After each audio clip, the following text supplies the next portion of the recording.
her again. Please.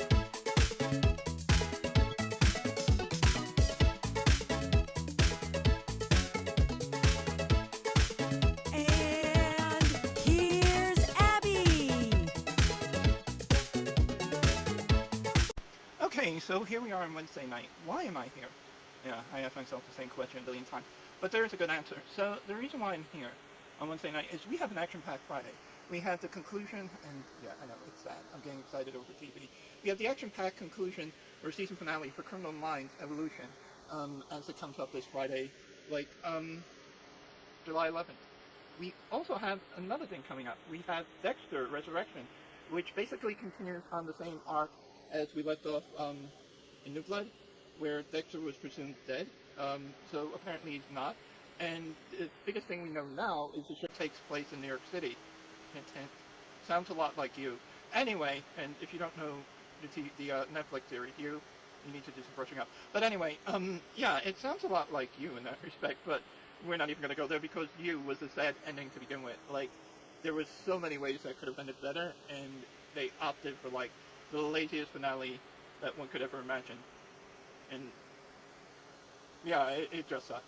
But anyway, getting from that, so we have Dexter Resurrection coming up Friday the 11th, and on the same network, Paramount/Showtime, will be airing this. So if you have Paramount Plus, you will get a one-episode season finale of Criminal Minds Evolution, and you'll get a two-episode series premiere of Dexter Resurrection. So this is going to be an interesting Friday, because we've been seeing how this media has been, like, moving forward from here, and I think there's a lot of good things, but I think there's a lot of failings in as far as Criminal Minds. I think they left a lot of the their old stuff, which was understandable because the show has to move on with the current errors, and I mean, you move it or lose it. It's just the name of the game. But also, there's a number of things they've moved on, which sort of made the feel of the show, which was really off. Like, we went back to square one with a number of things which should have been, like, easy to figure out in previous incarnations of this same show. So, yeah, a lot of that, some of that was pretty disappointing. And then we're going to be turning around right from that into Dexter Resurrection, which puts us in the middle of quite a few, like, interesting points. One, like, the original show, Dexter, didn't end on a good note. Dexter New Blood really didn't pick up on a good note, but to make matters worse, didn't end on a good note either, and totally retconned the show in a way that made absolutely no sense for fans of the show. But I think also we're going to be looking at him coming up in New York City, according to, like, the like, release we're getting. So it sort of feels U-esque, and if you don't know Netflix's You, it's a similar, like, when Dexter started coming back and people started flocking to it, or actually towards the end of Dexter somewhat too, people started realizing these serial kill dramas really had, like, serial killer serials. Get a load of that. It's a serial show about serial killing. They had a lot of appeal to, like, certain demographics, and so they're like, oh, this is something we could sell. So we get You that came out. We got quite a few of them, and I don't remember all the names of them. Honestly, there were good amounts of them that were just out and out garbage, but there were, like, a few gems in the rough. I'd say 4 or 5 that came up that were interesting and compelling, and they diverged from the Dexter, like, formula early on, making it easy to distinguish and like them for their own unique, like, spin on things. Dexter, though, has gone through, like, a lot of problematic transitions since towards the end of the original series, to New Blood, through New Blood, and towards the end.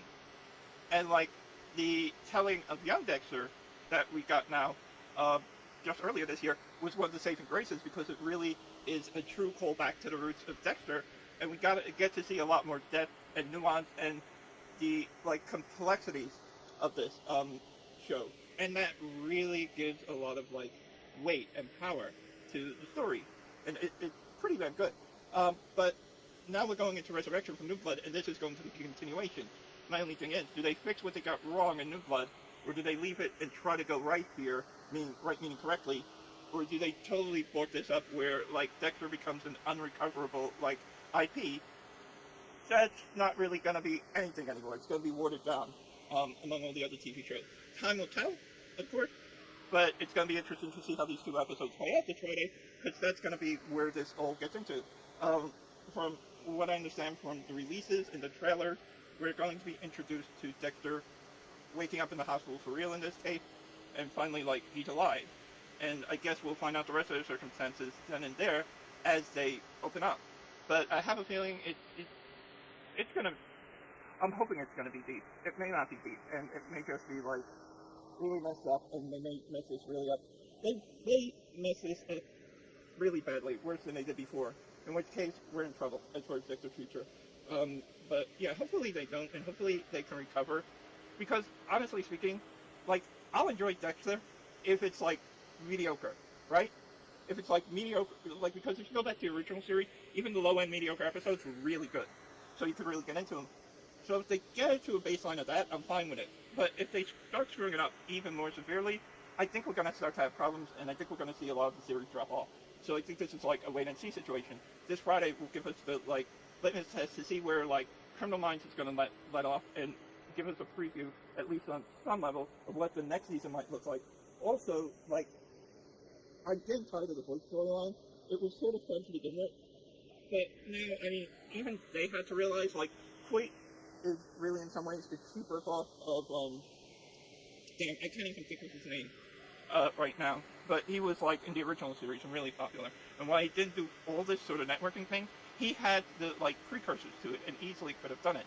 So Foyt's sort of like, and so they sort of transformed the Foyt story along the way to make it more interesting, including now where the disciple kidnapped the psychiatrist and Foyt. Don't know where it's going, don't know where, and it looks like it might be okay, but we'll just have to wait and see.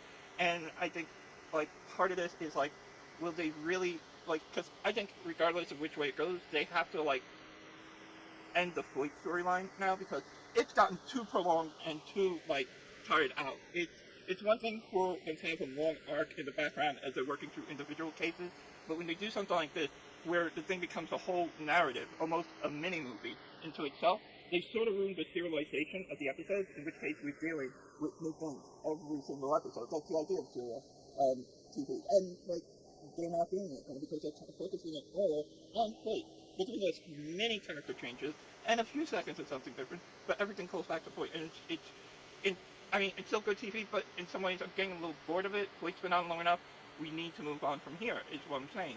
There's other puzzles, there's other, like, mysteries out in the world that they need to solve. And being stuck on Foyt for so long is really ruining the rhythm of the way the TV show goes. So, yeah, it's going to be interesting whether they can finally bring it to its conclusion this Friday, or whether they'll draw it out more and risk, like, killing the series, because that's where it can go. I'm not saying I want it that way. I'm not even saying I would kill it. But knowing the way TV executives and that think, when things start drawing out for too long and there's no creative work on it, we've seen this with The Acolyte, we've seen this with a lot of things, they just give up. They're just like, listen, you're not giving us anything new and exciting. And I think that's sort of where Criminal Minds is at now. It's been flatlining for the season pretty much, and while it has had good moments, it could have done a lot better. As for, like, Dexter Resurrection, Dexter is an even worse case. I mean, the whole New Blood series totally retconned a lot of important facts, including the pharmacologicals that Dexter used to do his deeds and stuff like that were absolutely set in stone, and now they're completely different. Not just in, like, the type, but their chemistry and their effectiveness and how they would work on a person. So we're sort of going into, like, a completely different world with that.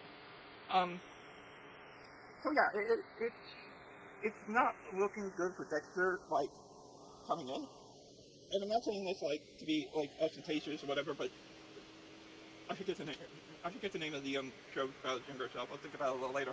But this, like, prequel show they've given us of what it was like when he was younger has done very well by making calls back to his, like, his original character, his original modus operandi, how he really was. And that's been great. But the problem with that is there's only so much you can do with that. And in a prequel, it's sort of expected because you're talking about older things. And I think it's a great show. I think it has, like, a lot of good core elements. The problem is going forward, they wrecked a lot of the stuff with the new show. And now we're going into Resurrection after Dexter's being woken up from being killed, or being shot by his own son, and all this. And I presume the whole New York City thing is he's going to go follow his own son obsessively into New York City to try and mend the relationship. I'm presuming. I'm not sure. And so it's... I don't know. Like, Dexter's character has a chance to really evolve here, but also not, because, you know, at the end of the day, Dexter's character is a walking tragedy. It has to end badly. regardless of the fairy tale, a good serial killer that we're being presented with. Dexter's like mentality has some line. Like this is whole basic nature of psychology. He has to become worse, and eventually it's going to start to spiral out of control. We see this in real life. We see this with like even like cops. And I hate to say that, but it's true. We see this with cops, we see this with people in the military. As they come out with their trauma and that, their attitudes become more abrasive. They become more abusive by nature because of the trauma and conditioning they've been like exposed to for so long. And like, if we think that's bad, the good guy serial killer is like that exponentially increased to the power of 10, 100, 1,000. So we have a significant like greater impact. So yeah, it's like we know this is going to unwind. We know this is going to become worse.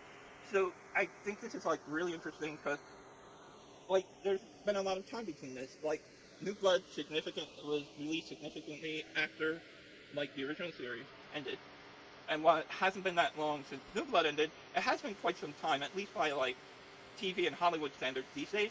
So there's quite a decent time that's elapsed, and Dexter's character is also probably going to experience that.